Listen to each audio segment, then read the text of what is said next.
Buenas noches, yo soy Mariam Ramírez y yo y Rogerio vamos a decir un poema de Néstor Ferlongue. Él fue un argentino que nació el día 24 de diciembre de 1949 y su verdadera pasión era la escritura. Y él se dedicó a la escritura con gran dedicación.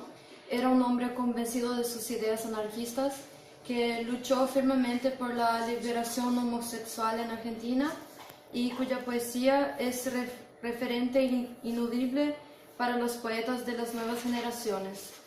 Él creó una forma auténtica de escribir a la que dio el llamar el neobarroco y que consistía en una fusión de los elementos propios de la literatura barroca y ciertos aspectos propios de la vida bonaerenses. Se lo considera uno de los claros impulsores de la literatura neobarroca del Río de la Plata. El poema se llama Hay cadáveres.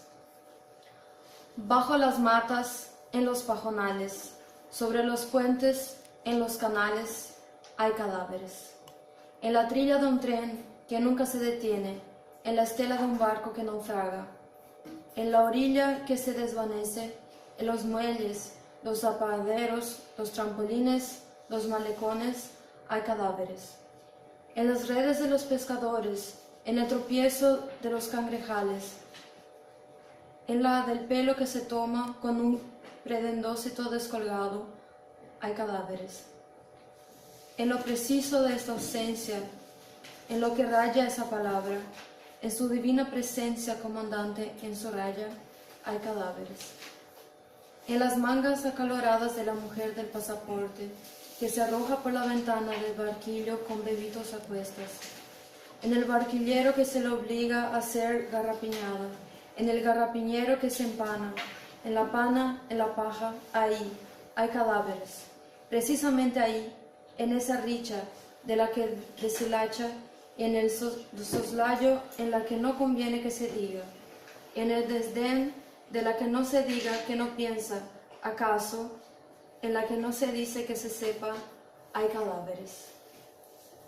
Empero, en la lingüita del zapato que se lía disimuladamente al espejo, en la corretería de esa hebilla que se corre, sin querer, en el techo, patas arriba de ese monedero que se deshincha como un burrón y, sin embargo, y esta, ¿cómo se escribe? Sé de qué, mas con todo, sobre todo, hay cadáveres. En el tepado de la que se desempalmaza febrilmente y la menea de la que se lagarta en esa hiedra inerme en el despanzurar de la que no se abriga, apenas sino con un saquito y en botiche de saquitos y figurinas anteriores, modas pasadas como mejas muertas de que las hay cadáveres.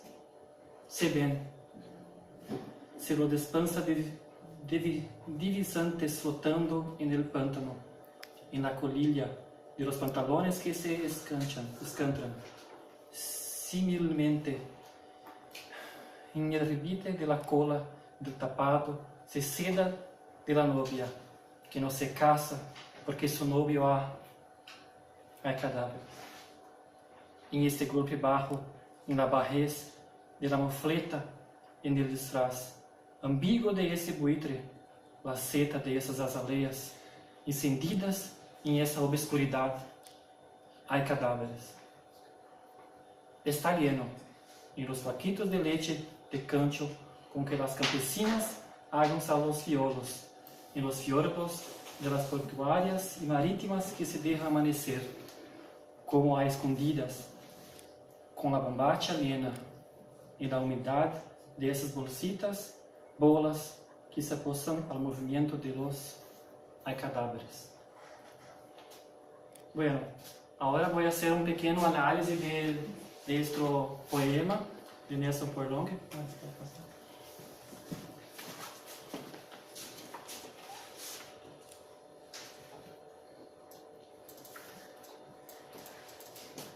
Estava lixando aí. Saiu. Aqui, Mário. Só um minutinho, gente, desculpa.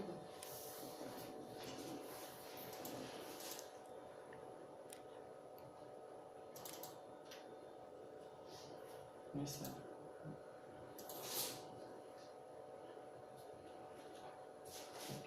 F5. Aí pode passar. Pode passar também. Então, vamos fazer agora um pequeno análise desse poema. Eu dividi essa análise em 3 partes. A primeira parte é uma análise estrutural do poema. Então, quais elementos estão presentes na estrutura desse poema? Bueno, há poucas rimas. Em toda a extensão do poema, solamente na primeira estrofa que há rimas. Acá, bajo las matas, en los pajonales, sobre los puentes y los canales hay cadáveres. Acá, destacado está nales e nales. Só essa única rima em toda a extensão desse poema de Perlongue.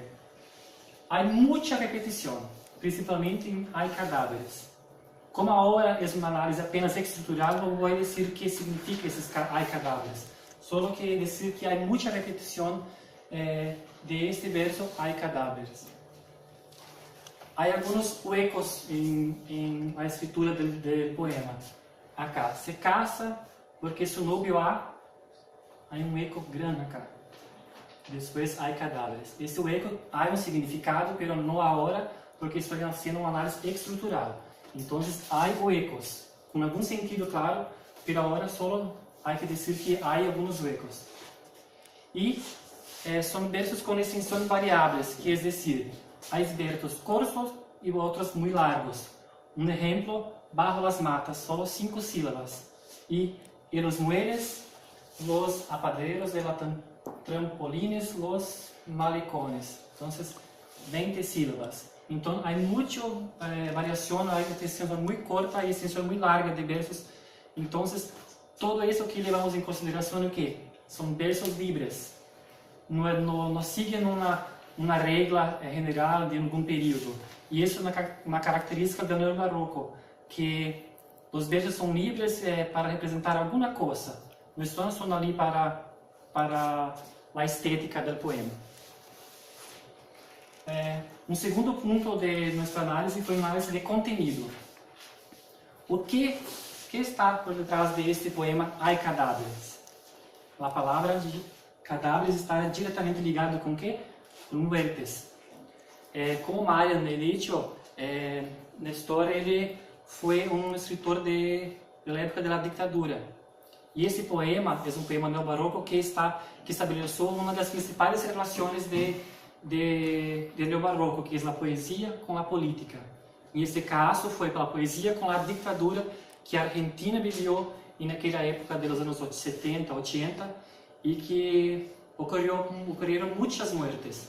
Na Argentina foram mais de 30.000 mortes na ditadura e muitos han desaparecidos, que não estão na lista oficial dos mortos. Então, a morte é o tema principal desse poema. E também a desaparição das pessoas, que também nasce parte da ditadura, daquele período histórico que vivia a Argentina em virtude da ditadura.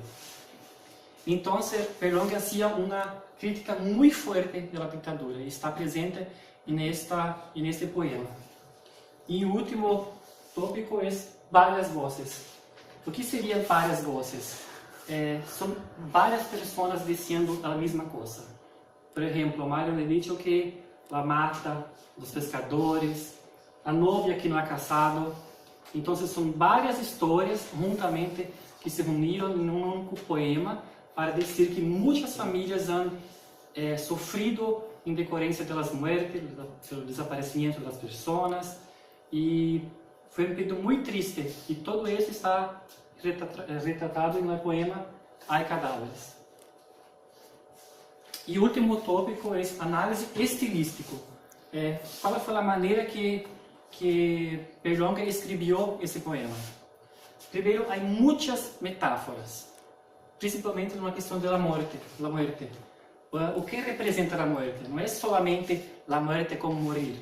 no es solamente estar muerto después de la vida, es simplemente en virtud de la dictadura que vivió, muchos ya no podían hablar como querían, muchos no podrían vivir como querían, muchos tuvieron su vida cambiada en virtud de la dictadura, entonces es una muerte del estilo de vida que muchos han vivido en aquel momento. Y los cadáveres, entonces somos nosotros, son aquellos que vivieron en aquella época. Cadáveres de muertos y cadáveres de personas que estaban allí siguiendo lo que el gobierno decía que se podría, o que no podría ser. Y una cuestión muy fuerte que está en ese poema es la cuestión de la paradoja, que es una especie, en líneas generales, una especie de una oposición de una constatación. El poema habla mucho de la muerte, pero los desaparecidos, ¿murieron o no murieron? No se sabe. Entonces, ¿hay cadáveres de ellos o no hay cadáveres de ellos? Entonces, es una cuestión de ambigüedad que Perlonga ha puesto en la escritura de este poema. He dicho antes esa cuestión de los huecos, porque su novia ha desaparecido. Entonces, la palabra que aquí estaba también desapareció. Fue la manera que él la encontró para representar la desaparición de las personas. Hasta las palabras de este poema desaparecieron en virtud de la dictadura que prohibía manifestarse. Acá, huecos como representación de la prohibición. Estas se escribió 3 puntos. Que cómo se escribe, no sabía ni cómo se escribía más. 3 puntos. ¿De qué? Entonces, hay muchos huecos acá que representan la muerte, la prohibición, la constatación de que la dictadura no permitía muchas cosas, pero en la poesía, como he dicho, una característica fuerte era hacer oposición a la jerarquía del gobierno, acá era representada.